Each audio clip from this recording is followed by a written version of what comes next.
आनंद एक कॉलेज में छात्र था। उसने एक डीलर के शोरूम में सुंदर स्पोर्ट्स कार देखी और वो लंबे समय से अपने लिए एक ऐसी ही कार चाहता था। आनंद जानता था कि उसके माता पिता इसे खरीदने के लिए सक्षम हैं, इसलिए उसने उन्हें बताया कि उसे ये कार अपनी ग्रेजुएशन कंप्लीट होने पर गिफ्ट के रूप में चाहिए।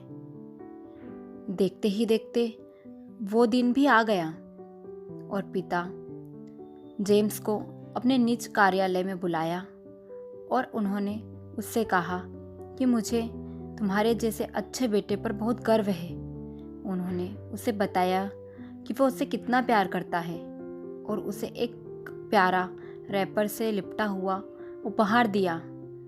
आनंद उस छोटे से गिफ्ट के डब्बे को देख निराशा महसूस करने लगा, लेकिन वह जानने के लिए उत्सुक था कि ऐसा क्या था उस बॉक्स में। इसलिए उसने बॉक्स तुरंत खोला और उसमें एक लाल कपड़े में लिपटी हुई भगवत गीता देखी। आप इतने अमीर हैं और आप मुझे केवल एक गीता दे रहे हैं? काफ़ी गुस्से से वह अपने पिता पर चिल्लाया और अपनी नाराज़गी और गुस्से के वश में आकर आव देखा ना ताव तुरंत घर छोड़ दिया। काफ़ी साल बीत गए। अब एक सफल व्यवसायी बन गया था आनंद। वह अपने जीवन में खुश था। उसकी शादी हो चुकी थी, उसके 2 बच्चे थे, उनका परिवार एक सुंदर घर में रहता था। उसके पिता के साथ टूटे रिश्तों के कारण उसकी आत्मा अभी भी आहत थी। आनंद अपने पिता का घर छोड़ने के बाद उनसे कभी नहीं मिला। आनंद को उस दिन के बाद अपने पिता को ना मिलने का पछतावा था और ना ही उन्होंने उनसे मिलने की कोशिश की, क्योंकि एक दिन उस पत्र मिला और उसे उसके पिता के निधन की खबर मिली और साथ ही बताया गया कि उन्होंने अपने जीवन भर की पूंजी वसीयतनामे के अनुसार अपने बेटे आनंद के नाम कर गए हैं।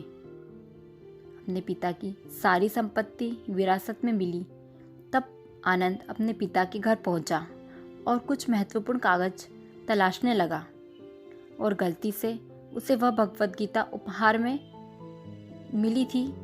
उसे देख उसे फिर से उदासी का एहसास हुआ। उस गीता को उसने अच्छे से देखा तो उस पर उसके पिता की हैंडराइटिंग में कुछ लिखा पाया।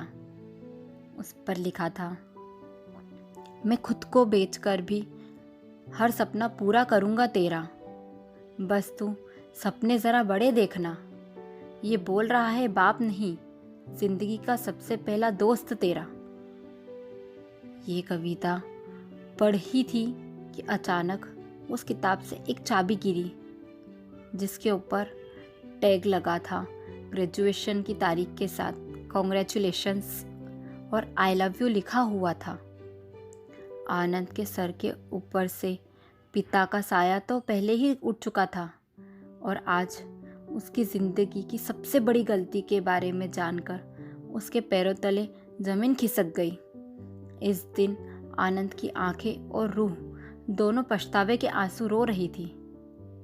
हमें कभी भी अपने गुस्से को अपने ऊपर हावी नहीं होना चाहिए।